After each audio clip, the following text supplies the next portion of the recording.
I've been doing emceeing ad hoc over 30 years, so why not just make it my full-time business? And so I've been blessed since January this year, Gladys, to be able to MC full-time, but it's not just emceeing, having other opportunities. And in fact, last week it was Wednesday last week or 2 weeks ago, I actually shot a TV commercial. So just having the flexibility to be able to go out and explore all the different opportunities that I'm blessed to, the Lord opens the doors for. Yeah. And this person personifies connection.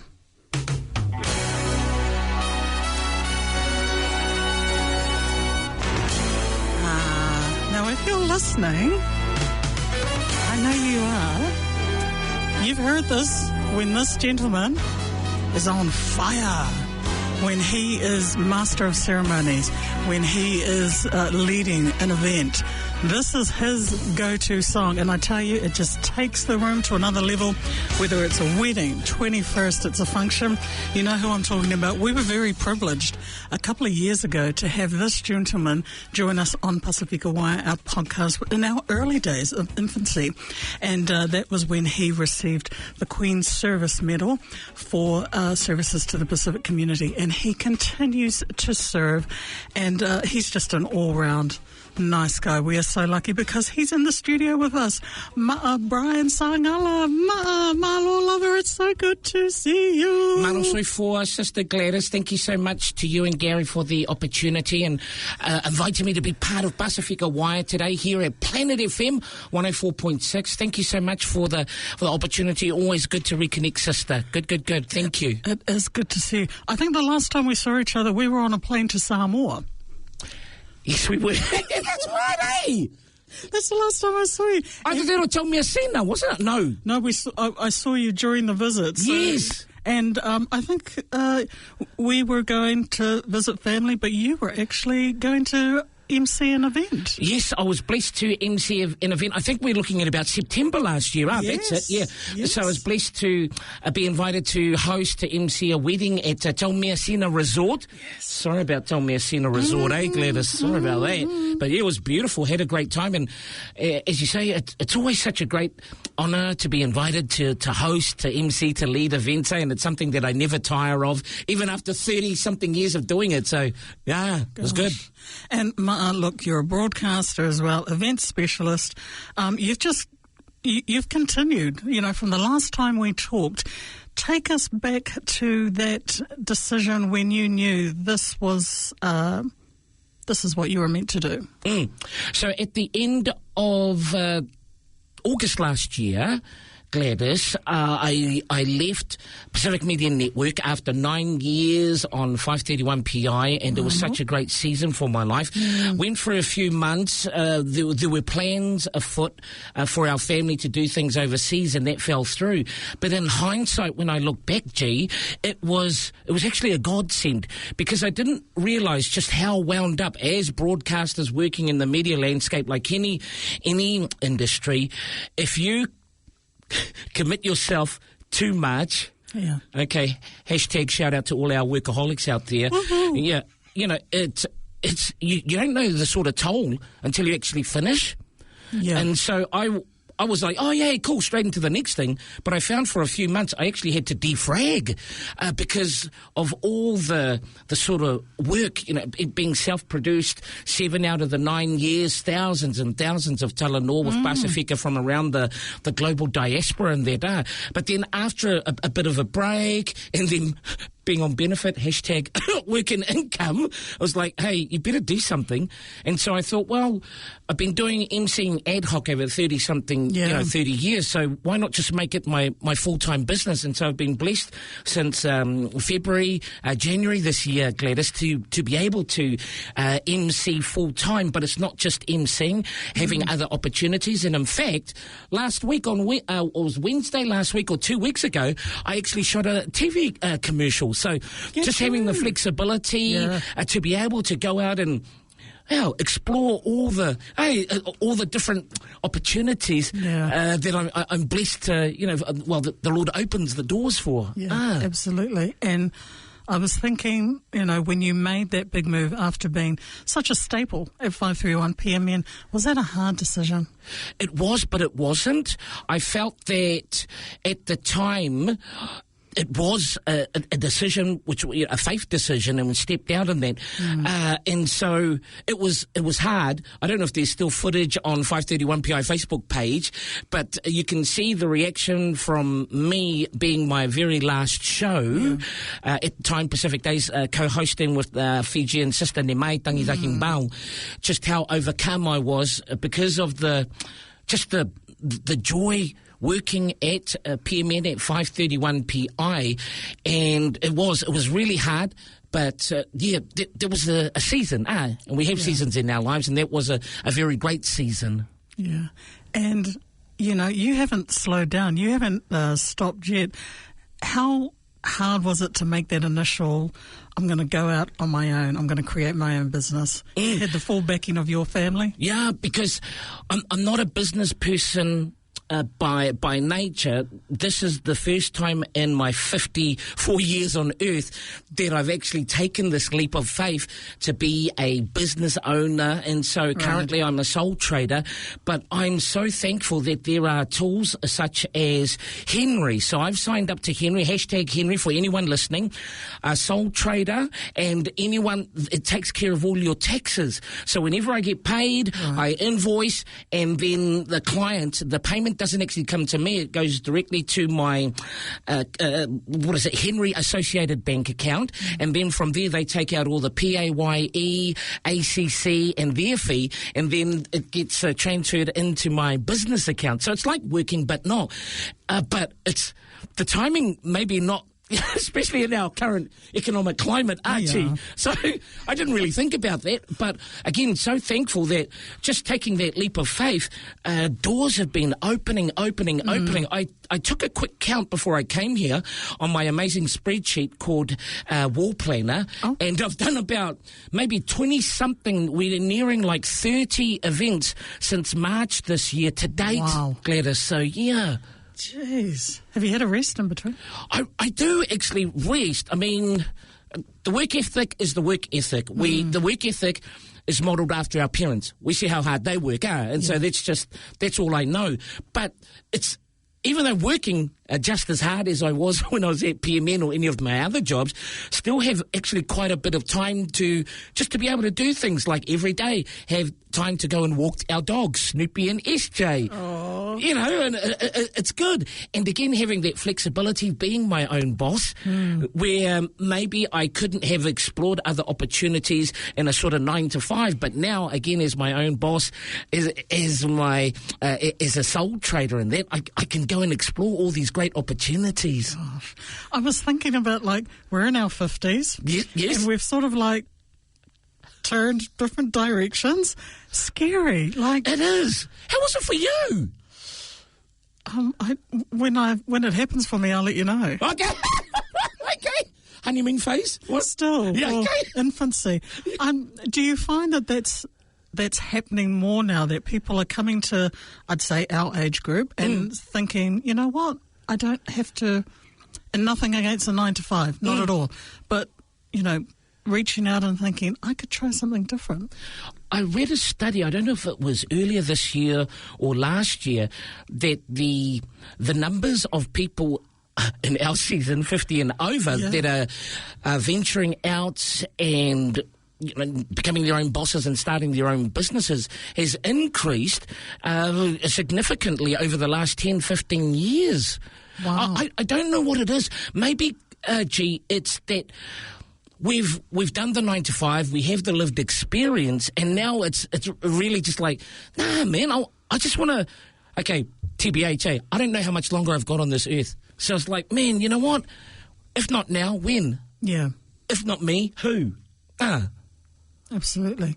And like you were talking about, our parents played huge, parts in our lives and continue to, even though many of our parents have passed on. That work ethic you talked about, did it help you forge where you are going now? Most definitely. For me, and this is maybe quite common for many of our generation, Gladys. When I was younger, while all my friends were playing primary school, intermediate, even during the school holidays, I'd actually be in the classrooms actually helping my parents doing the cleaning. So at the age of 10, I was very expert in the buffing machine. You remember those? The buffing machine in that? And it's quite funny, one of those memories where I'd be in the classroom doing the buffing of the floors and looking out, and in the playground I see all my mates from the local area just playing and just looking out and going, oh yeah, but I didn't know any better. But I really believe the example, the model that our parents set, for me, I'm not someone that has, any degrees as such, but I believe having that work ethic, again, modelled after my parents, and I see them working 2-3 jobs and coming home and still putting food on the table, roof over our head, actually put me in good stead for my future.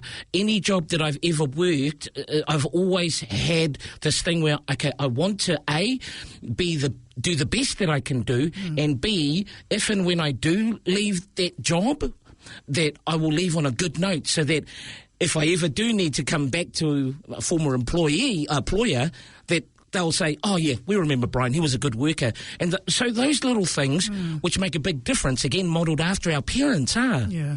And for you, Wellington, that's home?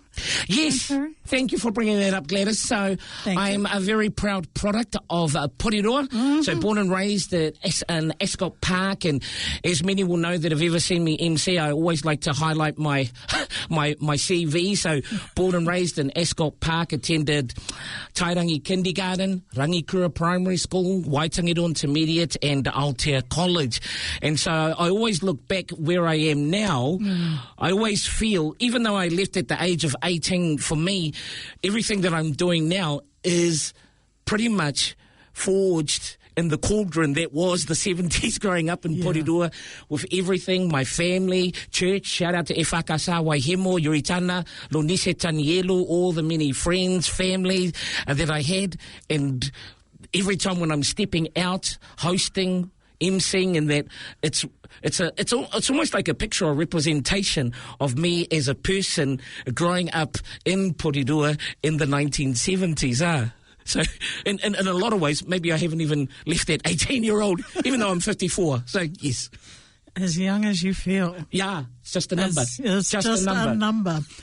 And numbers, like you've talked about the emceeing and events you've done, but you're an actor, you're an entertainer. So you've just continued to widen your scope. How's that been? It's been really good, Gladys. Again, I mentioned earlier that I shot, I don't know if I mentioned it when we were off air or on air, but a television commercial which I shot about 2 weeks ago. Congratulations. So as part of starting up my own business, I re-signed up with my agent. Shout out to Robert Bruce Agency.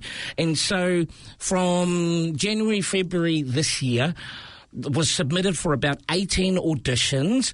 I got to audition for 6 and got called back for 2. And so the latest one that I got called back to, thankfully, I got picked, and it was an amazing experience. There's nothing like being on a film set.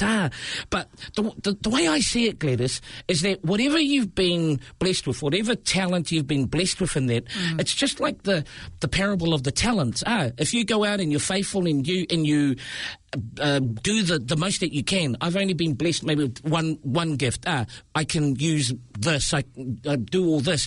But I found that as I'm faithful with the gift that I've been blessed with, again, doors and opportunities to be able to serve, because that's the way I always see it, serving in the gifting that you've been blessed with. And it's not anything that I can take credit for. I'm not formally trained in public speaking and that, but again, it's just a gift, a little seed, a little gift that I've been faithful with, and being faithful leads to opportunities and opening doors. Are you seeing more Pasifika going into that field of having an agent, going into acting, television? Are you seeing more and more? Well, I haven't been in the industry. Right. I've done much work in the industry, say like 20 or so years.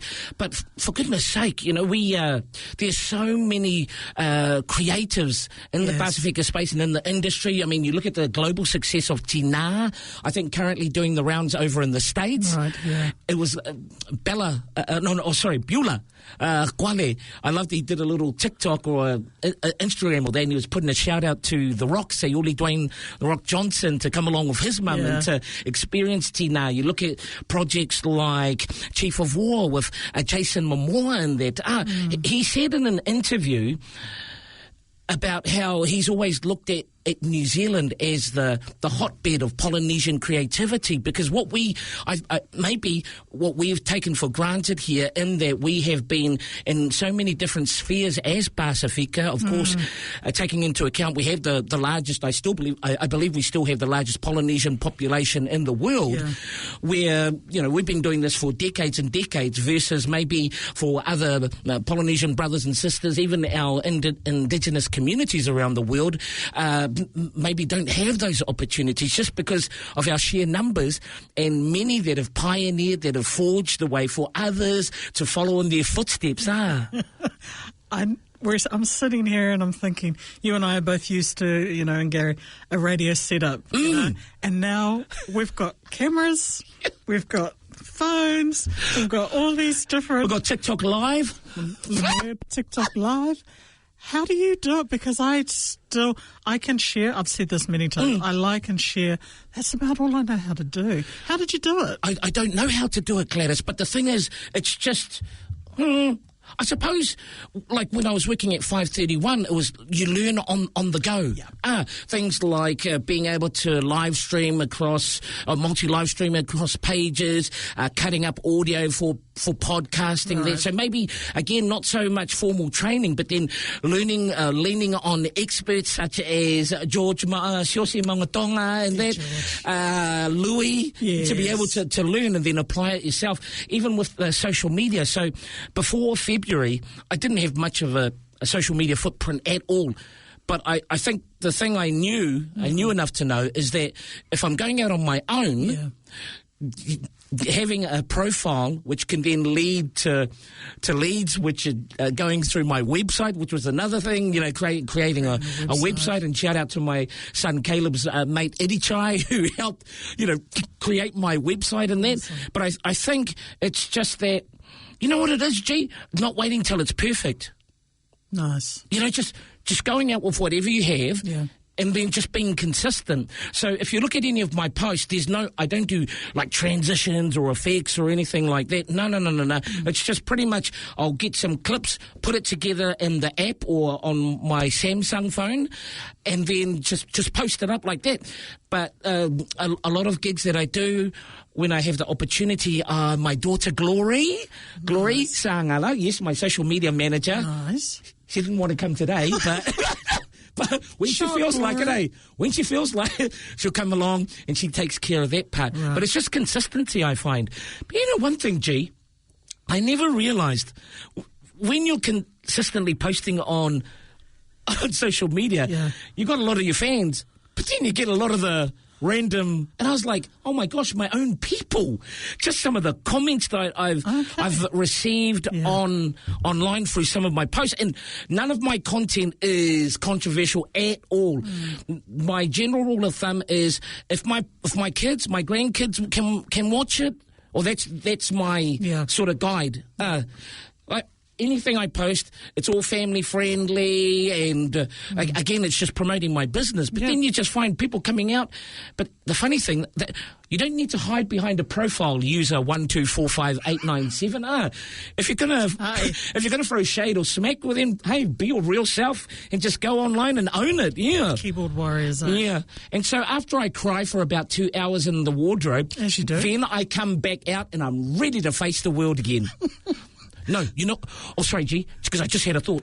It's the thing I read years ago, a biography, Matthew Ridge, former Warriors, Auckland, All Blacks, Kiwis player. That's right, And I paraphrase this excerpt from his book. It's not that he doesn't care what people think of him, but he doesn't allow what people think to stop him from pursuing his goals and dreams. And I thought, man, I like that. So every time I read a comment, it's just the way that I am. I wear my heart on my sleeve. Yeah. But then I keep on carrying on. Is that hard, though? Because I know if I saw a comment, I would be, Oh, yeah. Well, it's human nature. People talk about having a hard skin and that. But, man, I'm human. Yeah. And especially, again, if I see it's from one of my fellow Samoan or Pacificas, like, come on, man, what did I do to you? But it is what it is.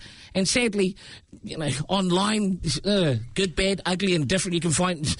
It's a beast on its own, isn't it? Yes, totally. Does it ever get lonely? Lonely? Like... working for yourself, or sometimes you have to go to gigs on your own and that. Do you ever get that? Not really. Man, I've never been asked that before, Jack. That's a really good question. Do I ever get lonely? No.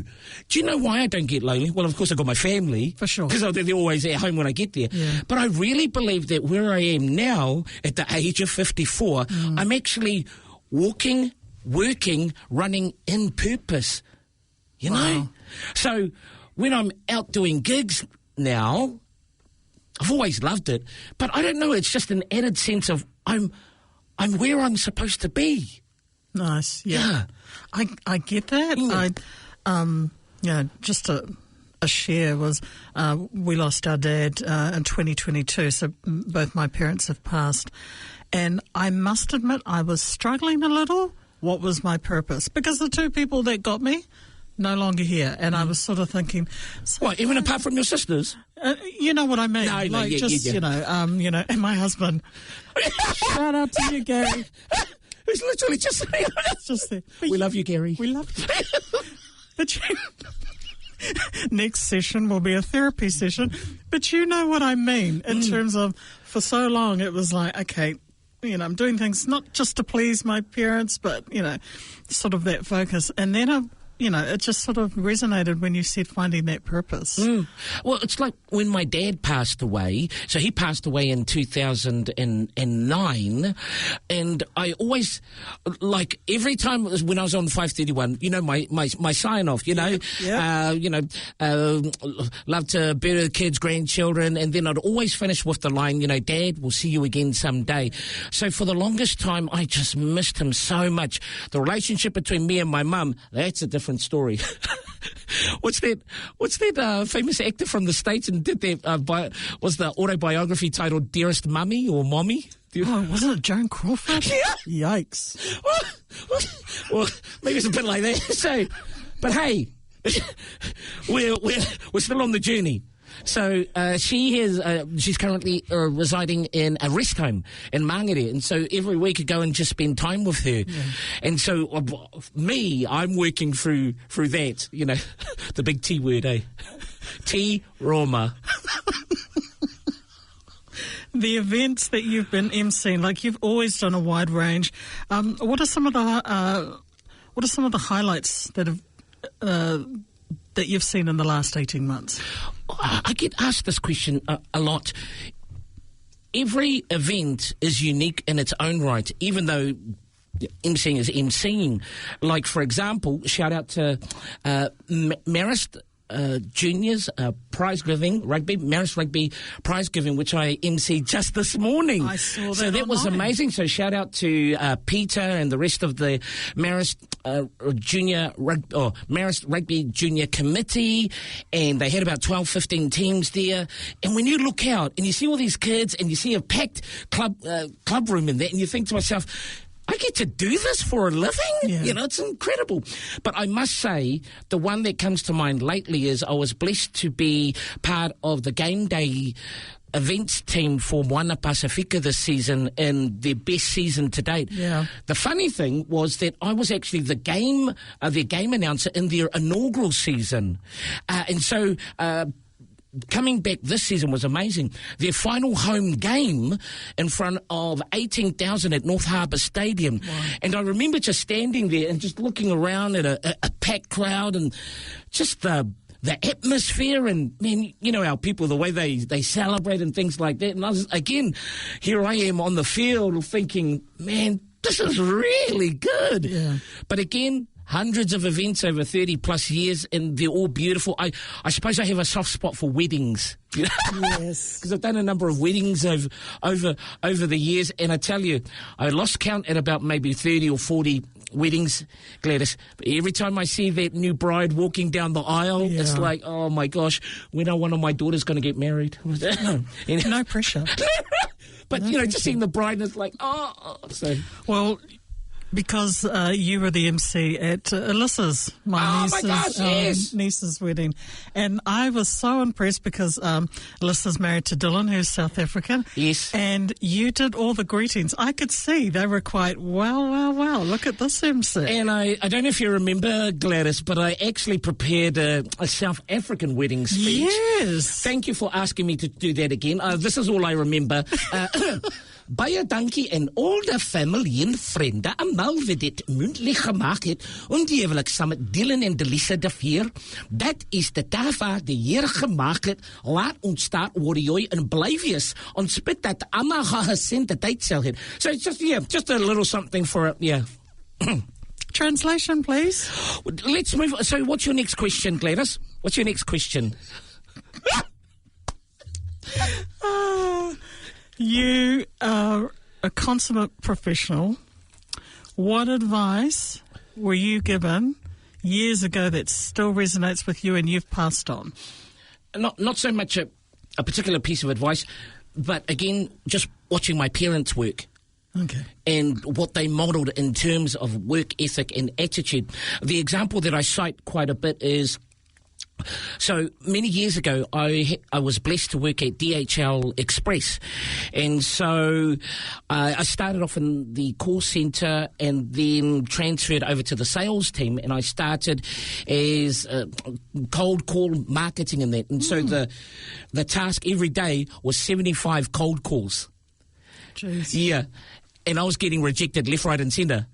But again, because I'm so, because it was a piece of cake, taking into account who my mum is. I was like, people will, get lost, oh, thank you. So but focusing on the goal. So after that, I then transferred into the telesales team. Okay. And after about maybe a year or so when I first joined the telesales team, nearly half the team either left, got fired, and I was just myself under Alan Brackenbury. Shout out Alan Brackenbury. Just my territory alone, there was about maybe three of us in the team at the time, or four. Shout out Marietta, Noah.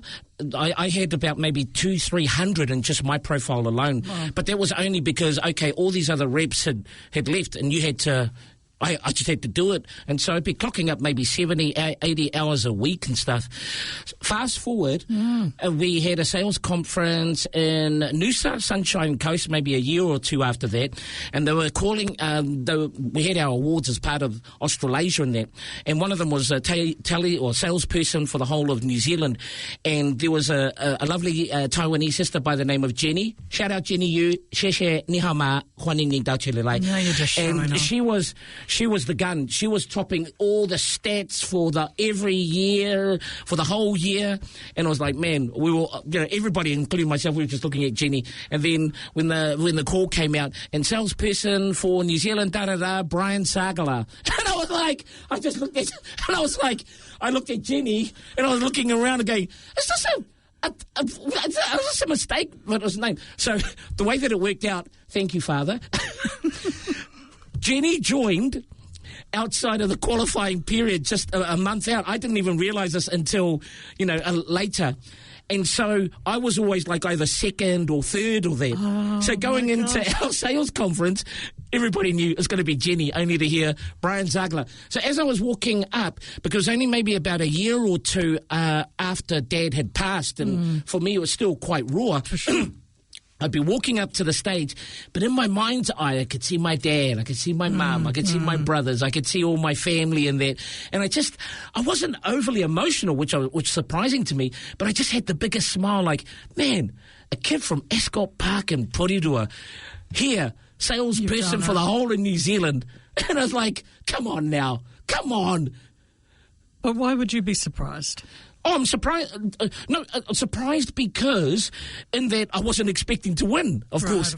But the joy then going up, and of course it takes a village to raise a child.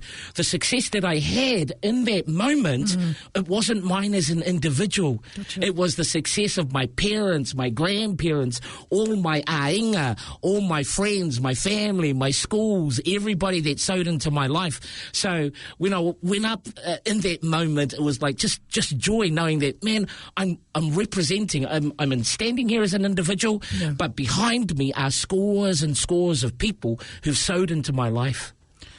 I wanted to, because you've continued that journey when you received the Queen's Service Medal for your services to Pacific community. I just remember when I heard your name, I saw it, I read it, I just was like, wow.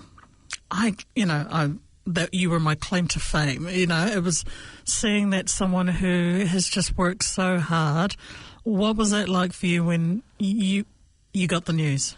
Well, it's exactly just like the story I shared won that sales award, but a bit different on the day. So as my name was announced after they read out the citation, and I'm walking up, at the time Berta was there and my cousin Longo, so because I think you can only invite 3 to 5 people. And so this time it's the same exact thing, but it was more focused on my dad. A guy from the backwaters of Samoa, from the beautiful villages of Vaiee, Sawhaka, coming to New Zealand, his education not exceeding primary school level, working how many jobs, factory, bakery, worked at construction companies and that. And I just thought, man, Dad, we did it. Yeah. Hey, we did it. Not me, but... If it wasn't for my dad, if it wasn't for our parents, hey, I always like to share this a lot, especially with our younger members, because primarily the events I do are in the Pasifika space. So at some point or time, I always like to highlight just the sacrifice of those that have come before us, the groundwork they laid, the foundation they laid, upon which we are now benefiting from. But we should never lose sight, should never forget the sacrifices that contributed to where we are now and the opportunities that are afforded to us in our generation. What do your children make of all of this? Gary, can you please go turn off TikTok right now? No. Okay, stay there. Gladys... And if I start crying, for real crying, like ugly crying, yeah, if I start ugly crying, then please feel free. So, after being awarded the Queen's Service Medal, I came home. I was on top of the world. I was on top of Mount Everest. I had reached the highest heights. The highest. There was no bragging on myself or that. I was just thought, man, this is so amazing. Yeah. And I was still dressed in my beautiful aloha and all this. I got home, and some of the kids were in the sitting room and they were watching TV and that. And I saw on the bench that the dishes had not been done, Gary. And then I mentioned, and I just said, "Oh, guys, these dishes, they haven't been done." And then all of a sudden, one of them goes, "Dad, it's you're on dishes today."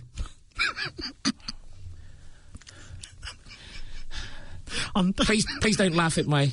No. This is really deep and personal for me. With you the whole way. There I am, Gladys and Gary, just received Queen's Service Medal for services to Pacific community, doing the dishes with my beautiful medal and my beautiful aloha, doing the dishes. But it was your turn. Because it was my turn. Yeah. And then tomorrow, it'll be somebody else's turn. You know what's so funny, G? Keeping it real. You know what's so funny? I get this compliment and again, it's not to people, "Oh, you're funny. But and this is 100%, my children, if they comment on this live and that, they'll go, "Yeah, it's true." I'll crack jokes at home. Silence? Exactly, there's silence. And it's like, it's because they know you. Yeah. You're the And then dad. one of the siblings, one of my kids will crack a joke and is like, "Ah!" Everybody's laughing in there. And I'm going, guys, I just come back from an event. People were saying I'm funny and that. And it's like, whatever, Dad. But in a way, that's good. Yeah. It keeps me grounded. Not that I have a big head after my mum. Sorry. That's another interview. That's another interview. You're here with I Mum. love you, Mum. On the very rare occasion that you have a break, has there ever been a time when you've said no? Oh, to an event? Oh, I think it's the end of your program. But no, it's not. You know what? I suffer from not only imposter syndrome a lot, which is quite funny if you hear that and people go, but you are in the public eye of it. But hey, but I think it's also the people pleaser. It's the people pleaser in me. So I hardly say no, but I've got to get better at saying no. Yeah. But again, being my own boss now, yes. There's not many times where I would say no. Gotcha. Because, for example, so leads will come through my website, briansagala.co.nz, and from there I'll get in touch with the prospective client and then we'll do a discovery call. I'll ask them details about their event and what they're looking for in the way of the MC, and then we'll talk about in terms of quotes and that, and then from there get an idea, and it's pretty much a quick process, either yes or no, but it's more on the client, whether I'm a good fit for their event versus me sort of turning down events. Gosh, what advice would you say to people who are considering coming into this career? As an MC? As an MC, as an event specialist? There's a few things. If you're going to look at being an MC, you've got to earn it every single time. A lot of people will see the work that I do on stage, but I always use the analogy, G, about the duck or the swan above the waterline, graceful, smooth sailing. But underneath the waterline, that's where... So, for example, with the event that I did this morning, that was maybe a few days of preparation. Right. And so I'm happy now where I'm at in terms of the way that I prepare. But regardless of the event, I always apply the same work ethic, regardless of the size of the event or that, for consistency. But also, people know that when they hire me for their event, they're getting the very best of who I am. You have to earn it every single time. You have a service mentality. You're up on a stage and everybody's looking at you. Some people might be a child like, hey, everybody, take a look at me, la, la, la, la. But it's always, I believe, the best way is approaching it from a service mindset, in that you are servicing the vision of the event planners, organisers, the audience, with what you have been tasked with. So in my initial discussions with potential clients, we talk about vision. What are you looking for? What are your expectations of me as an MC? And then conversely, what are my expectations on the client? So you have that sort of strong foundation, but then preparation. You cannot ever prepare enough. And you've got to be prepared to be flexible and adaptable. Hundreds of events over 30-something years, G, not one has ever gone fully to plan, but that's okay. Yeah. Because once you've settled on the run sheet, all the different parts of the event, come the day, if something happens, we've got to change it around. Speaker has turned up late, or a speaker has last minute cancelled, a technical issue. That's where you have to come in, and you have to be the sort of the glue. You are the person that joins all the moving parts together, being adaptable in that, and just professionalism. So, for example, for every event that I do, I'm there at least an hour before. At least an hour before on the day, meeting up with who's my runner, who's my stage manager, checking my microphone, doing all your technical checks and stuff like that. But also just getting there nice and early so you can centre yourself in the space, in the venue, and prepare yourself physically, mentally, spiritually before it's go time. So those are just some of the things, but also just being, have fun. And then I believe as Pasifika, we offer so much. We're born entertainers. We come from a line of orators, warriors, all these great things, which I think, for me, actually helps enhance what I offer as an MC, uniquely as a proud Samoan, as a proud Pacific, as a proud New Zealander, that I can bring all that to bear. And that's the thing. Also have the courage to be yourself on stage, not anyone else, but to be authentically and genuinely yourself. Absolutely. I'll crack a joke on stage, which I think is funny, and it's like, and I was like, and then I just move on. Yeah. But that's, it's like, oh, well, it didn't hit, it didn't land, but that's all good. We just carry on. Yeah. So, yeah. How do you unwind? Oh, that's a good one. Do you know what I do? Will either be, well, we're in the NRL finals, so Warriors are playing Penrith tonight. I think it's 6:00. So I think it's their fifth or fourth finals home game in their whole history in there. So I like watching sports, going to the movies, spending time with the kids, travelling is a good one. So, for example, in January next year, I'm actually going to MC a wedding on the Gold Coast. Nice. So I thought, man, it'll be a great opportunity. Take an extra week and then have the family come over, and then we'll just do the theme parks. So, things like that. Yeah. And I know you've talked about it. If you weren't doing this, what do you think you'd be doing?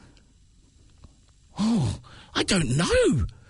Mind you, I was doing it for 9 years. Right. You know what I mean? Yeah. So if this didn't take off as I'd expected, well, I just do what I do. There's no embarrassment or shame, especially at our stage of life. It's like, well, if I've got to go back to doing whatever job, and I've done so many different jobs over the years, from cleaning. I was actually a cleaner. Yeah. I worked in customer services and that. And at one time, you're going to laugh at this, Gary, I was actually a repo man. Hey. Yeah, I was a repo man. Shout out to my brother, Isaiah Matawhai, Matawhai. A repo man, I know. That sounds dangerous. Okay, so the thing is, as a repo man, the reason why I was actually successful is because I never tried to be a heavy. So, for example, one time I went and repoed a guitar. It was a guitar. I was like, okay, I repoed a guitar, and I was speaking with the man, quite a burly man, big that. But I was just myself. Oh, hi, I'm sorry, we have to, and he was fine. All fine. Oh, and then he goes, hey, man, thank you so much for just being respectful in that. I'm an ex-repo man myself, and I'm, oh, well. And he goes, thank you for, just being respectful in that, because if you weren't, I would have knocked you out. How nice! How nice of him. But there was some gnarly moments in Māngere. I went to repo a car. Cars is our bread and butter. And so I went to repo it, and a gentleman, European, I don't know what nationality, but I think Eastern European, just from his accent. Oy. And so I came and I said, sorry, we're going to repo, sorry, we have to repo. Okay, no, no. And then I went, I'm sorry, we have to, because, legally, I have the right at that time. Yeah, and so I went to go forward. He goes, no, you're not coming. And then I just said, I'm sorry, sir, but I am going to come in. Sorry, please, if you can move. And he goes, no, I go in the house, I get my gun, I come and shoot you. And then he turned around and he started walking into the house. So he said that, turned around, and then he actually started walking into the house. And I'm thinking, usually if somebody says that, they just stand there. This guy, and he was in like his 60s or something, he just said it, and calmly, he just said, oh no, I go get gun, I shoot you I shoot you. So he turned around, walked in, and I thought, I think he's actually for real. So I hopped in the car, and then I left that house, and then I asked someone else to go and do the job.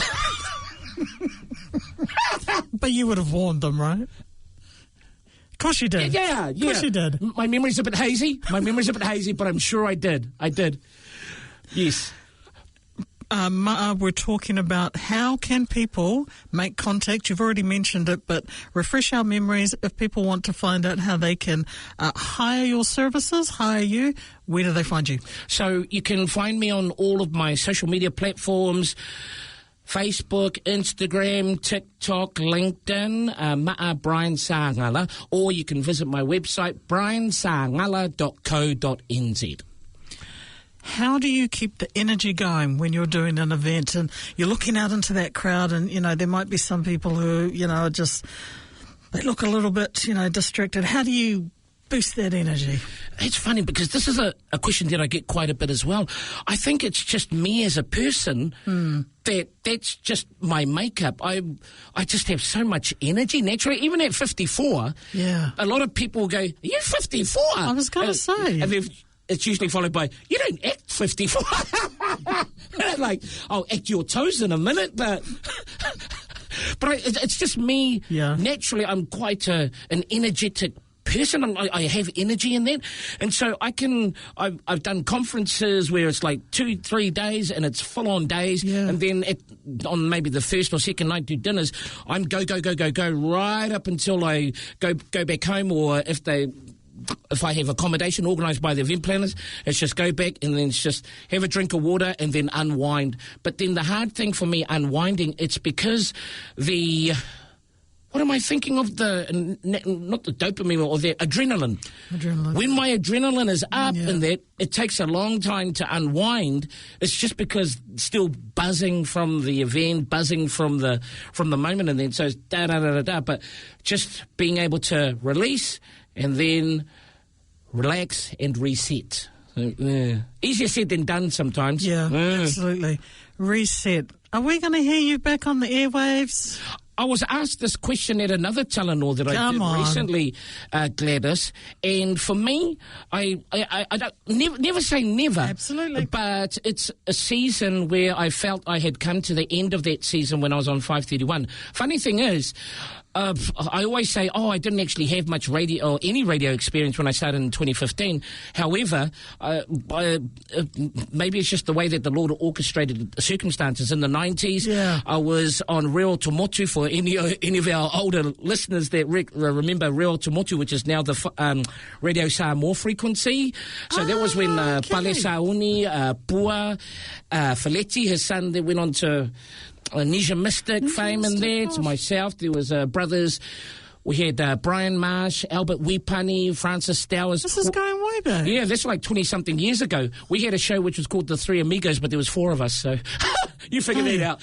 And then a few years after that, I was blessed to host the Saturday afternoon show at the time on Radio Samoa, which was the Crazy Kokonati. Yeah, you can tell who came up with that show. So that was me. It's catchy. Yeah. And then 2015 came along, just thankful to Ulalema Mai, Te Vā Mata Whai. Nice. So at the time, around June, July 2015, I got a call sort of out of the blue. Hey, Matt Inileo, shout out to Matt Inileo, former host before me on Pacific Breakfast. He was leaving, and Ula, she asked me, hey, do you want to do it? And I thought, okay, I'll give it a go. Yeah. And then started that whole 9-year period. I have like a 6-7 year cycle, but 5:31 p.m. was actually the longest in terms of employment that I've done. Yeah. And yes, it was my most favourite of jobs. And again, just because I was able to highlight so many amazing stories, thousands of stories, G. Oh my gosh. And the scope of how many people you've spoken to from all different facets. I tell you, from a former Mexican mafia hitman whose name was Rabbit, to WWF legend, $1 Million Man, to funeral directors who are trying to get water cremation introduced into New Zealand, to how many... The one I always love to share because I think it's just so amazing... Matamua Loretta Washington, born and raised in Otara, and when I spoke with her in 2018, the highest-ranking Polynesian officer in the U.S. Armed Forces with the rank of Chief Master Sergeant. She was in charge of a naval base which served a community of 50,000. 50,000. And then, of course, one that made waves, mainstream everybody, Mr. Tristan Mona, who at the time I think was only 14 or 15 in 2018 or 2017.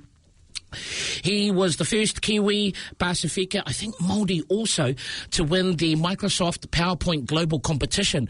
One of over 800,000 entrants globally with a combined entry pool of over 1 million entries, and a kid from Avondale College won it. Look at that. Yeah. X7, F-Cole. Go for it, Gary. Sorry about you. Did you go to Avondale? See, I'm Oh, my gosh, you're married. I'm kidding. I knew that. Okay. Yeah, I'm sure I knew that. But enough about me. So you've just the scope with which you've done so much, and I just wish we could continue to Talanoa, but all great things come to an end. Please impart on us, our listeners, your wisdom. What is the message that you want to put out there to the wider community? What's it all about? I suppose there's maybe 3 quick things. One, for our young people, don't ever live down to the stereotypes purported, put on you by mainstream media, da-da-da-da. The next thing We're getting better at that, though, right? Huh? We're getting better. Of course. Those things are... Yeah. Okay. Whatever gift you've been blessed with, pursue it to the nth degree.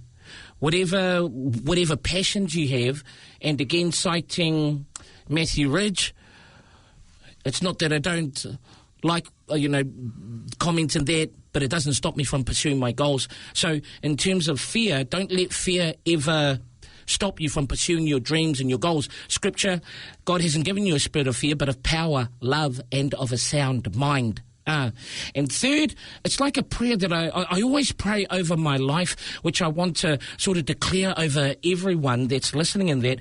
A prayer that I pray, Gladys, God, whatever you've put me on this earth for, before I pass from this earth, please fulfill everything. Amen. And that's how it's done. That's it. Yeah.